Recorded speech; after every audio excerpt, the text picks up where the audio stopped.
चलो देखो, अभी तक जाने और निगेटिव तक, अब जानना है इंट्रोगेटिव तक। आज जानना है इंट्रोगेटिव सेंटेंस।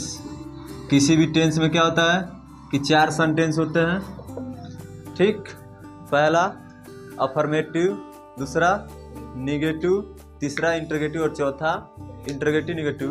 तो हम लोग अफर्मेटिव और निगेटिव जान चुके हैं। ये क्या है? इंट्रोगेटिव सेंटेंस है। तीसरा है इंट्रोगेटिव सेंटेंस किस टेंस में का? तो प्रेजेंट परफेक्ट टेंस का, ठीक है। तो इसमें देखो प्रेजेंट परफेक्ट टेंस में क्या होता है कि हेल्पिंग वर्ब हमारा क्या लगता है? हैज या हैव। उसके बाद देखो इंट्रोगेटिव है तो मतलब हैज है पहले लगेगा, तो जैसे में अभी समझाएंगे। और हैज हैव प्लस वर्ब का कौन सा फॉर्म लगता है? थर्ड फॉर्म, ठीक। तो इसको चेंज करेंगे तो हम लोग हैज हैव रहने देंगे। क्या करेंगे? हैज हैव रहने देंगे और प्लस बीन लगाएंगे। क्या लगाएंगे? बीन और वर्ब का थर्ड फॉर्म, क्योंकि पैसिव वॉइस बनाते हैं तो हमेशा वर्ब का थर्ड फॉर्म ही लगाते हैं। अब जैसे में देखेंगे, देखो पहला है कि has he plucked the flowers, ठीक है। तो यहाँ सबसे पहले हमको देखो हेल्पिंग वर्ब पहले दिया है, तो हम लोग बनाएंगे भी तो हेल्पिंग वर्ब पहले ही लगाएंगे, ठीक है। तो पहले हम लोग सबसे पहले सब्जेक्ट को लाएंगे, तभी तो हम लोग जानेंगे कि हेल्पिंग वर्ब हैज लगेगा कि हैव लगेगा। तो पहले हम लोग ऑब्जेक्ट को सब्जेक्ट बनाएंगे, तो यहाँ लिखेंगे द फ्लावर्स। इसको बड़ा लेटर नहीं करेंगे, छोटा लेटर रहने देंगे, क्योंकि यहाँ जो शब्द लगेगा उसमें बड़ा लेटर करेंगे, ठीक है। The flowers. तो फ्लावर्स बताओ एक वचन है या बहुवचन? तो जब बहुवचन है तो यहाँ क्या लगाएंगे? है। हेल्पिंग वर्ब सामने हो गया, फिर सब्जेक्ट के सामने सब्जेक्ट हो गया, और फिर फ्लावर्स के बाद क्या लगाना है? बीन। क्या लगाना है? बीन। और उसके बाद मेन वर्ब के सामने मेन वर्ब लगाएंगे, तो प्लग्ड वर्ब का थर्ड फॉर्म है ना। तो पैसिव वैसिव बनाएंगे तो वर्ब का थर्ड फॉर्म लगाएंगे, तो यहाँ प्लग्ड ही रहने देंगे, ठीक। प्लग्ड रहने देंगे। और उसके बाद बचा क्या? ही सब्जेक्ट बचा है ना, तो इसको ऑब्जेक्ट बनाएंगे। तो ही का क्या होता है? हिम। और हिम लिखने से पहले बाय लगाएंगे। बात समझ आया?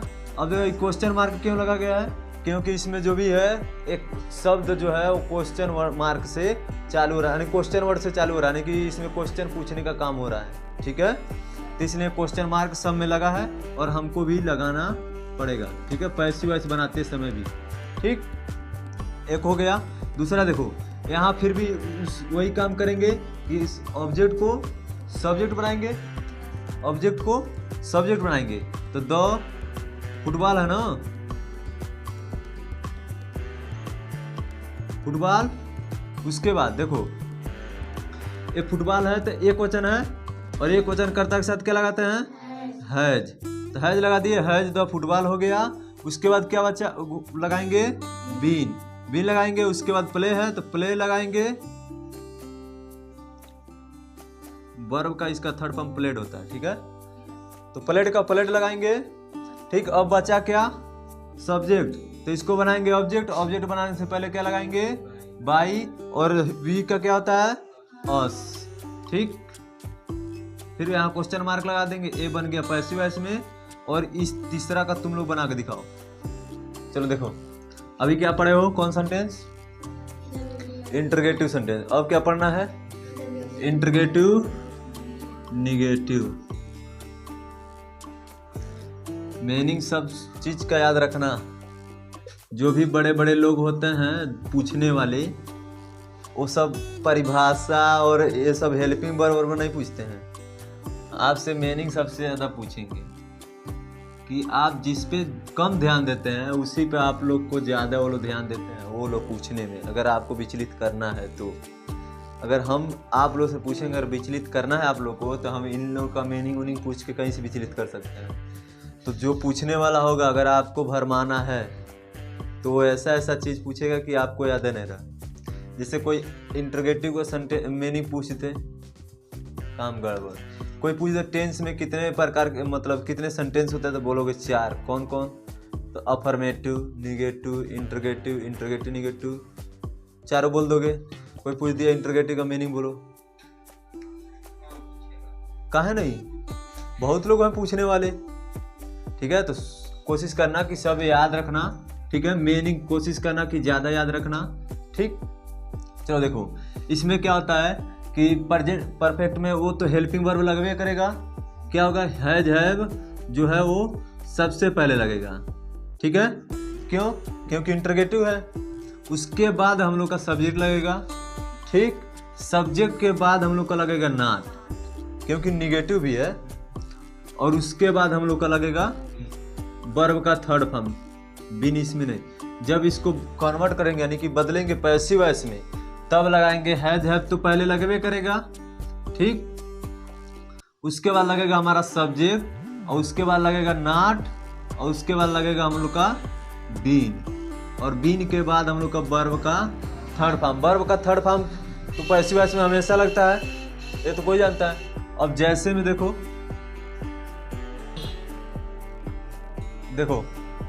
पहला है हैज राम नॉट लर्नड और लेसन। ठीक, तो पहले क्या करना हमको कि सबसे पहले ऑब्जेक्ट को सब्जेक्ट बनाएंगे। तो यहाँ क्या करेंगे? और लेसन लिख लेंगे। ठीक, अब देखो हैज है, यहाँ एक लेसन है ना, एक पार्ट, तो एक वचन है, तो क्या लगाएंगे? हैज। ठीक, अब यहाँ हेल्पिंग वर्ब के सामने हेल्पिंग वर्ब हो गया, सब्जेक्ट के सामने सब्जेक्ट हो गया, तो नॉट के सामने नॉट होगा। उसके बाद नॉट के बाद लगाना हम लोग को बीन, और उसके बाद मेन वर्ब के सामने मेन वर्ब होना चाहिए।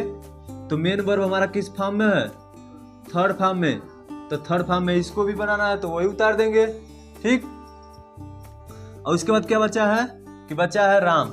राम बचा है ना, तो राम का यहाँ लिखेंगे, लेकिन उससे पहले बाई राम। ठीक है, यहाँ क्वेश्चन मार्क लगाएंगे और इसको लिख देंगे पैसिव वॉइस में, बन गया। ठीक है, इसी तरह दूसरा देख लो। पहले क्या करेंगे? ऑब्जेक्ट को सब्जेक्ट बनाएंगे, तो यहाँ लिखेंगे अ लेटर। तो एक पत्र है, एक पत्र ना, तो यहाँ क्या लगाएंगे? हैज हो गया, एक पत्र हो गया।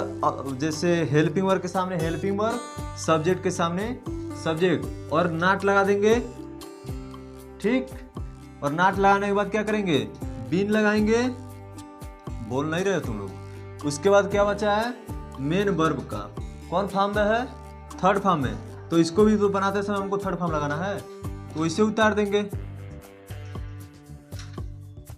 ठीक, अब क्या बचा? श्याम।